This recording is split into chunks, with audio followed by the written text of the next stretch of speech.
ಹೊಡಿತಾ ಇದೆ ಚಿಕನ್ ತೆಗ್ದು ತಲೆ ಮೇಲೆ ದಬ್ಬಾಕೋ. ಹಾಯ್, ನೀವು ನೋಡ್ತಾ ಇದ್ದೀರಾ ವಿಲೇಜ್ ಲೇಡೀಸ್ ಕುಕಿಂಗ್. ನಾನು ಪೂರ್ಣಿಮಾ, ನಾನು ಪೂಜಾ. ಯಾರ್ಯಾರು ನಮ್ಮ ಚಾನಲ್ ನೋಡ್ತಾ ಇದ್ದೀರಾ ಪ್ಲೀಸ್ ಸಬ್ಸ್ಕ್ರೈಬ್ ಮಾಡ್ಕೊಳ್ಳಿ. ಇವತ್ತು ಚಿಕನ್ ತಂದಿದ್ದೀವಿ. ಚಿಕನ್ನಲ್ಲಿ ಚಿಕನ್ ತುಪ್ಪದ ಫ್ರೈ ಮಾಡ್ತಾ ಇದ್ದೀವಿ. ಹೆಂಗೆ ಮಾಡ್ತೀವಿ ಅಂತ ತೋರಿಸ್ತೀವಿ, ಬನ್ನಿ.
ಚಿಕನ್ ತುಪ್ಪದ ಫ್ರೈಗೆ ಮೊದಲು ಚಿಕನ್ನ ಮಸಾಲೆಯಿಂದ ಕಲಸಿಟ್ಕೋತಾ ಇದ್ದೀವಿ.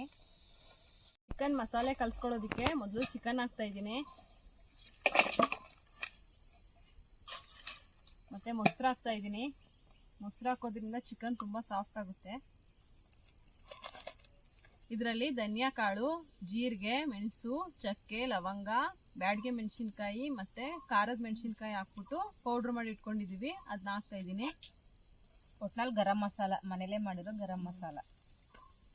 ಸ್ವಲ್ಪ ಅರಿಶಿನದ ಪುಡಿ ಹಾಕ್ತಾ ಇದ್ದೀನಿ. ಮತ್ತು ರುಚಿಗೆ ತಕ್ಕಷ್ಟು ಉಪ್ಪು.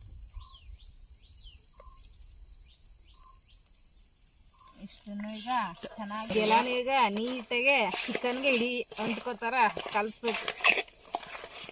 ಹಿಂಗೆ ಕೊಟ್ಟರೆ ತಿನ್ಬಿಡ್ತೀಯಲ್ವ? ಈಗ ನಾಳೆ ಮಗನಿಗೆ ಹಸಿ ಮಾಂಸ ತಿನ್ನಕ್ಕೆ ಕೊಟ್ಟರೆ ತಿಂತೀಯೇ, ನೀನೇ ತಿನ್ಬೋದೇನೋ ಮೋಸ್ಟ್ಲಿ.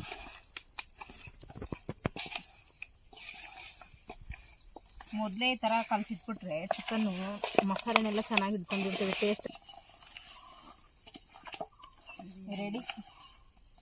ಇದನ್ನ ಪ್ಲೇಟ್ ಹಾಕವ. 1 ಅವರ್ ಇದನ್ನ ಇವಾಗ ಹಂಗೆ ಮುಚ್ಚಿಡ್ತೀವಿ ನೋಡಿ.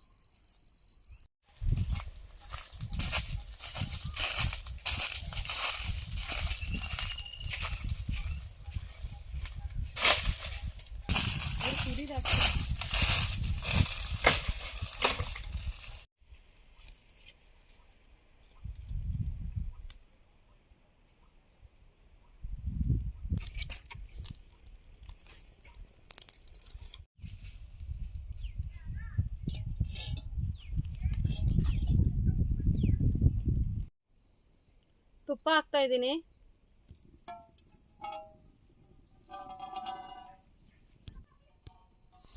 ತುಪ್ಪ ಕಾದಿದೆ. ಇವಾಗ ಕರಿಬೇವು ಹಾಕ್ತಾ ಇದ್ದೀನಿ.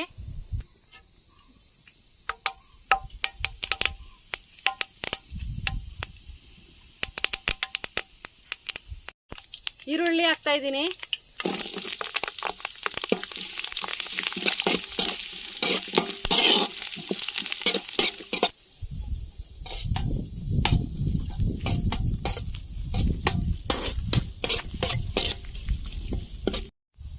ಶುಂಠಿ ಬೆಳ್ಳುಳ್ಳಿ ಪೇಸ್ಟ್ ಹಾಕ್ತಾ ಇದ್ದೀನಿ.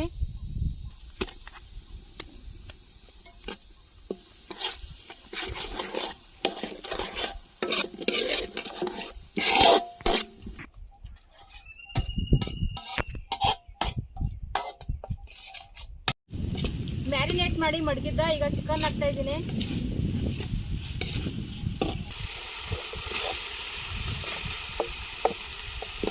ನೀರು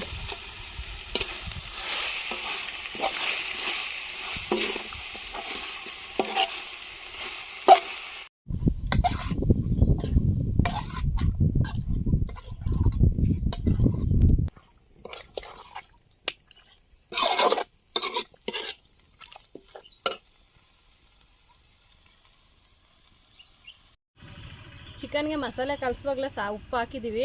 ಇವಾಗ ಸ್ವಲ್ಪ ಉಪ್ಪು ಹಾಕ್ತಾ ಇದ್ದೀನಿ. ಮೊದಲೇ ಉಪ್ಪು ಹಾಕಿರೋದ್ರಿಂದ ಸ್ವಲ್ಪ ಹಾಕ್ತಾ ಇದ್ದೀನಿ.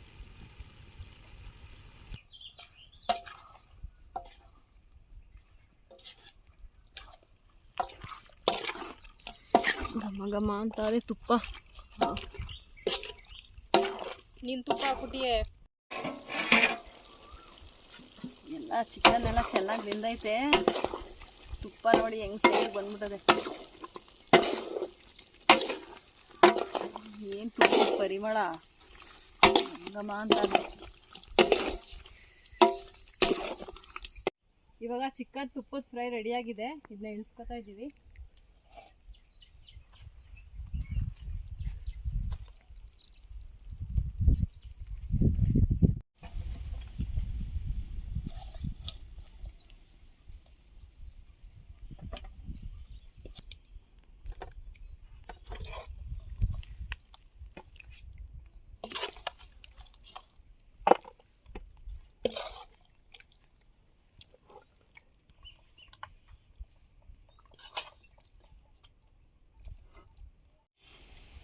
ಇವಾಗ ಚಿಕನ್ ತುಪ್ಪದ ಫ್ರೈ ರೆಡಿಯಾಗಿದೆ. ನಾವೀಗ ಟೇಸ್ಟ್ ಮಾಡ್ತಾಯಿದ್ದೀವಿ. ಕೈ ತೊಳೆದಿದೆಯಾ? ತೊಳೆದಿಲ್ಲ, ನಾನು ಮೊದಲೇ ತೊಳೆದಿದ್ದೆ. ತೋರಿಸು ನೋಡಿ, ತುಪ್ಪ ಎಷ್ಟು ಚೆನ್ನಾಗಿ ಬಂದು ಸೇರಿ ನಿಂತು ಗಟ್ಟಿಯೇ ಆಗ್ಬಿಟ್ಟದ ಇಲ್ಲಿ.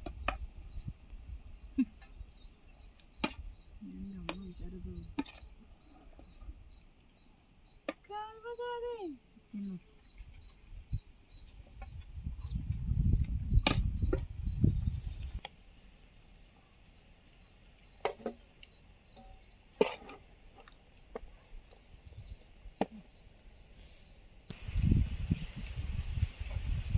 ಚಿಕನ್ ತುಪ್ಪದ ಫ್ರೈ ಜೊತೆ ದೋಸೆ ಮಾಡಿದ್ದೀವಿ.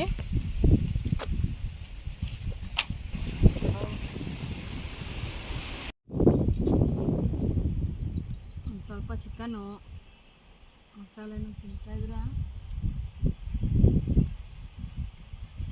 ರುಚಿ ಅಂತೂ ಸೂಪರಾಗಿ ಬಂದಿದೆ.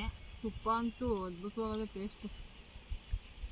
ಪ್ರತಿ ಬೈಟಲ್ಲೂ ತುಪ್ಪದ ಸ್ಮೆಲ್ಲು. ಮಸಾಲೆ ಕಲಸಿಟ್ಟಿರೋದ್ರಿಂದ ನೀಟಾಗಿ ಮ್ಯಾರಿನೇಟ್ ಆಗದೆ. ಈ ಚಿಕನ್ ಒಳಗೂ ಕಲರ್ ಆಗದೆ. ಅದು ಬ್ಯಾಡಿಗೆ ಮೆಣಸಿನ್ಕಾಯ್ದು ದೋಸೆನ ಹೆಂಗೆ ಮುರ್ಕೊಂಡು ಸ್ವಲ್ಪ ಮಸಾಲೆ ಹಾಕೊಂಡು ಸ್ವಲ್ಪ ಒಳಗೆ ಈ ಥರ ಚಿಕನ್ ಹಾಕೊಂಡು ಈ ಥರ ತಿನ್ನಬೇಕು. ನಿಜವಾಗ್ಲೂ ಚೆನ್ನಾಗಿದೆ. ಈ ಥರ ರೆಸಿಪಿ ಮಾಡಿಕೊಟ್ರೆ ಎಷ್ಟು ದೋಸೆ ತಿನ್ಬೋದು? ಒಂದು 10 ದೋಸೆ ತಿನ್ಬೋದು. ಅಷ್ಟು ಚೆನ್ನಾಗೈತೆ ರೆಸಿಪಿ. ನೀವು ಒಂದ್ಸಲ ಟ್ರೈ ಮಾಡಿ, ಹೆಂಗಿತ್ತು ಅಂತ ಕಮೆಂಟ್ ಮಾಡಿ.